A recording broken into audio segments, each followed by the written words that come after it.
Narsipatnam municipality పరిధిలోని బలిఘట్టం సత్యనారాయణ స్వామి ఆలయ నిర్వహణ బాధ్యతలను అన్నవరం సత్యనారాయణ స్వామి దేవస్థానం స్వీకరించింది. స్పీకర్ అయ్యన్న పాత్రుడు దంపతులు బలిఘట్టం ఆలయాన్ని సందర్శించారు. ఆలయ అర్చకులు అయ్యన్న దంపతులకు పూర్ణ కుంభంతో స్వాగతం పలికారు. అనంతరం స్వామివారి సన్నిధిలో ప్రత్యేక పూజలు నిర్వహించారు. అర్చకులు వారిని ఆశీర్వదించి స్వామివారి తీర్థ ప్రసాదాలు అందజేశారు. అన్నవరం సత్యనారాయణ స్వామి ఆలయ ఈవో త్రినాథ్, బలిఘట్టం సత్యనారాయణ ఆలయ ఈవో దివ్య తేజల సమక్షంలో ఆలయ దత్తత పత్రాలను అందజేసుకున్నారు. ఈ సందర్భంగా స్పీకర్ అయ్యన్న పాత్రుడు మాట్లాడుతూ 1990లో వరదల కారణంగా ఉత్తర వాహినిలో ఉన్న పురాతన బలిఘట్టం సత్యనారాయణ స్వామి ఆలయం పూర్తిగా ధ్వంసమైందని, నర్సీపట్నం పెద్దల సూచనలతో ఉత్తర వాహిని సమీపంలో కొత్త ఆలయం నిర్మించేందుకు నిర్ణయం తీసుకున్నారని వివరించారు. అన్నవరం దేవస్థానం నిధులతో ఆలయ నిర్మాణం పూర్తి చేసినట్లు తెలిపారు. ఆలయం పక్కనే ఏసీ కళ్యాణ మండపం తెలుగుదేశం ప్రభుత్వంలో నిర్మాణం చేపట్టినట్లు చెప్పారు. ఈ కార్యక్రమంలో నర్సీపట్నం మున్సిపల్ కౌన్సిలర్లు, ఇన్ఛార్జీలు పాల్గొన్నారు. నమస్కారం అండి.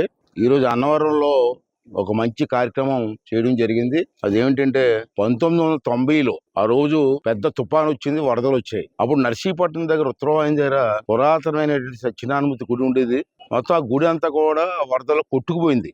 రాత్రి మీద ఉదయం వెళ్ళి చూస్తే అక్కడ గుడే లేదు, వరదలు కొట్టుకుపోయింది. అప్పుడు పెద్దలందరం కలిసి మళ్ళీ ఇక్కడ గుడి కట్టాలా అని ఒక నిర్ణయం తీసుకొని ఉత్తరవాహిని యువతల పక్క రైట్ సైడ్ ముందు ఖాళీ స్థలం చూసుకొని అక్కడ సత్యనారాయణ గారి స్వామి గుడి కట్టాలని చెప్పి మేమంతా నిర్ణయం తీసుకోవడం జరిగింది పెద్దలందరూ కలిసి. అప్పుడు గుడికి శంకుస్థాపన చేసాం. అయితే ప్రజలందరూ సహకరించారు, దాంట్లో అనుమానం లేదు. కానీ పూర్తి స్థాయిలో గుడి కట్టలేకపోయాను నేను, కొంచెం ఆర్థిక ఇబ్బందుల వల్ల.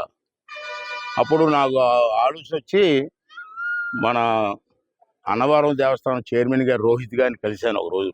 అలాగే అన్నవరం వచ్చి కలిసి, సార్ మరి స్వామివారి గుడి 70% పూర్తి అయిపోయింది, ఇంకా 30% పూర్తి అవ్వలేదు, కొంచెం ఆర్థిక ఇబ్బందుల వాళ్ళని చెప్తే అప్పుడు మన చైర్మన్ గారు నేను టేకప్ చేస్తానని చెప్పి మిగిలిన అమౌంట్ అంతా దేవస్థానం నుంచి ఇచ్చి ఒక బ్రహ్మాండమైన గుడి కట్టించారు. అక్కడ కట్టించిన తర్వాత అప్పటి నుంచి ఇప్పటి వరకు మేము మా పెద్దలందరూ కలిసి రన్ చేసుకుంటూ వస్తున్నాం, ఏ ఇబ్బంది లేకుండా.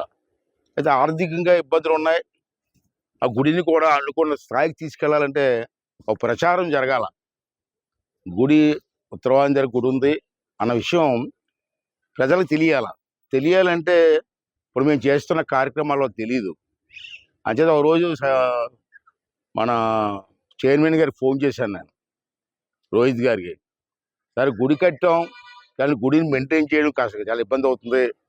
అంటే గుడి మేము దత్తత ఇచ్చేస్తాం అన్నవరానికి, మీరు యాక్సెప్ట్ చేయండి సార్ అంటే నాకు వారం రోజులు టైం ఇమ్మన్నారు.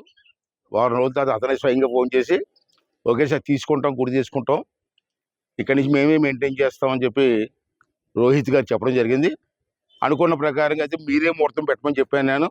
ఈరోజు ముహూర్తం పెట్టారు.